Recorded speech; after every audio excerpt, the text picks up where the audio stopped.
আসসালামু আলাইকুম। বৃহস্পতিবারের সকালটা হয়তো অনেকের কাছে ছিল একেবারে সাধারণ সাদামাটা। সূর্য উঠেছে প্রতিদিনের মতো, শিক্ষার্থীরা বেরিয়েছে পরীক্ষা কেন্দ্রে যাওয়ার উদ্দেশ্যে। কিন্তু এক মেয়ের জন্য এই সকালটা ছিল এক যুদ্ধের নাম। এইচএসসি পরীক্ষার্থী একটি মেয়ে, যার বাবা নেই, মাই ছিলেন একমাত্র ভরসা, ছায়ার মতো পাশে থাকা মানুষটি। কিন্তু নিয়তির নির্মমতায় আজ সকালে সেই মা হঠাৎ গুরুতর অসুস্থ হয়ে পড়েন। বড় ধরনের স্ট্রোক। আশেপাশে কোনো বড় ভাই, চাচা, প্রতিবেশী, এমনকি সহায়তাকারী কেউ নেই। ছিল শুধু সেই কিশোরী যে আজ বোর্ড পরীক্ষায় অংশ নেওয়ার কথা ভেবেছিল চোখে স্বপ্ন নিয়ে। কোনো হাহাকার না করে, কান্না না করে সে নিজেই মাকে হাসপাতালে নিয়ে গেল। মায়ের চিকিৎসার প্রাথমিক ব্যবস্থা করে তারপর দৌড়ে পৌঁছে যায় বীরপুর বাংলা কলেজের পরীক্ষা কেন্দ্রে।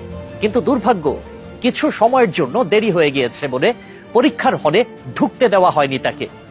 তখনও তার চোখে ছিল মায়ের হাসপাতালের বেড, তার হাতের নরম তালুতে ছিল মায়ের ঠান্ডা আঙুলের স্মৃতি। কিন্তু সব ফেলে সে এসেছে একটি স্বপ্নকে বাঁচাতে। তবে হলের গেটের সামনে দাঁড়িয়ে কান্না চেপে রাখা এক মুখ। তাকে আমরা কি দিলাম? আমরা দিলাম সিস্টেমের কঠিন দেয়াল, যেটা মানবিকতা চেনে না। নিয়ম দেখিয়ে বলা হলো সময় পেরিয়ে গেছে, তাই তোমার প্রবেশ নিষিদ্ধ। কেউ একজন হয়তো বলল এটা নিয়ম, ব্যক্তিগত কষ্ট এখানে বিবেচ্য নয়। কেউ হয়তো চোখ ফিরিয়ে নিল, যেন কিছুই হয়নি। কিন্তু প্রশ্ন হলো, আমরা কি একটুও ভাবি না? কেউ কি নিজের আনন্দে, নিজের ইচ্ছায় পরীক্ষায় দেরি করে আসে? কেউ কি জেনে শুনে নিজের ভবিষ্যৎ প্রশ্নবিদ্ধ করে? এই মেয়েটি কি সাজগোজ করে আড্ডা দিয়ে সময় নষ্ট করছিল? না তো, সে ছুটেছে হাসপাতাল আর পরীক্ষা, দুইয়ের মাঝে এক অসম যুদ্ধ লড়ে।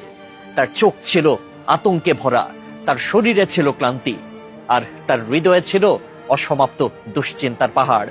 কিন্তু আমাদের কাঠামো বলল, না, তুমি পরীক্ষা দিতে পারো না। আমাদের এই নিয়মটা কি তবে শুধু দুর্বলদের জন্য? যারা বড়লোক, যারা প্রভাবশালী, তাদের জন্য কি সময় থেমে থাকে না? আমাদের রাষ্ট্র কি কখনো প্রশ্ন করে কে কেন দেরি করলো? একটা মেয়ে যখন তার মাকে বাঁচাতে ছোটে, তখন তার মানবিক দিকটা কি সত্যিই এতটাই মূল্যহীন? প্রতি বছরই আমরা দেখি কেউ বাস মিস করেছে, কেউ রাস্তায় জ্যামে পড়েছে, কারো হয়তো অসুস্থতা এসেছে হঠাৎ করে। মাত্র কয়েক মিনিটের দেরিতে পরীক্ষা কক্ষে প্রবেশ করতে না পেরে তারা কান্নায় ভেঙে পড়ে, হতাশায় মুষড়ে পড়ে। আর এভাবেই একটি বছর, একটি স্বপ্ন, একটি সম্ভাবনা ছিটকে পড়ে কঠিন বাস্তবতায়। আমরা যদি একটু মানবিক হতে পারতাম, আমরা যদি পরীক্ষা কেন্দ্রে দায়িত্বে থাকা ব্যক্তিদের হাতে এমন কিছু ক্ষমতা দিতাম যাতে তারা বিবেচনা করতে পারত কে ইচ্ছাকৃতভাবে দেরি করেছে আর কে জীবন মরণ লড়াই পেরিয়ে এসেছে। একটা মেয়ে যখন প্রবেশপত্র হাতে নিয়ে, কলম ব্যাগে নিয়ে, চোখে মায়ের উদ্বেগ নিয়ে এসে বলে আমি পরীক্ষা দিতে চাই, তখন আমাদের উচিত নয় কি তাকে সেই সুযোগটা দেওয়া? কারণ পরীক্ষার হলে ঢুকতে পারা মানে কেবল একটি প্রশ্নপত্র হাতে পাওয়া না। এটা মানে তার আত্মবিশ্বাসকে সম্মান জানানো, তার সংগ্রামকে স্বীকৃতি দেওয়া। আজকের এই মেয়েটি হয়তো পরীক্ষায় অংশ নিতে পারেনি, হয়তো তার একটি বছর হারিয়ে গেল, কিন্তু প্রশ্ন রয়ে গেল, আমরা কি তাকে ব্যর্থ করিনি? আমাদের নিষ্ঠুর নিয়মে, অনুভূতি শূন্য কাঠামোতে কি আমরা তার কষ্টকে অপমান করিনি? এখনই সময় পরীক্ষার নিয়মে মানবিকতার একটি জানালা খোলা রাখার। সময় পেরিয়ে গেলে কোনো শিক্ষার্থী যদি বৈধ কাগজপত্র সহ উপস্থিত হয়, তার পেছনে যদি থাকে কোনো বাস্তব সংকট, তাহলে কেন নয় সুযোগ?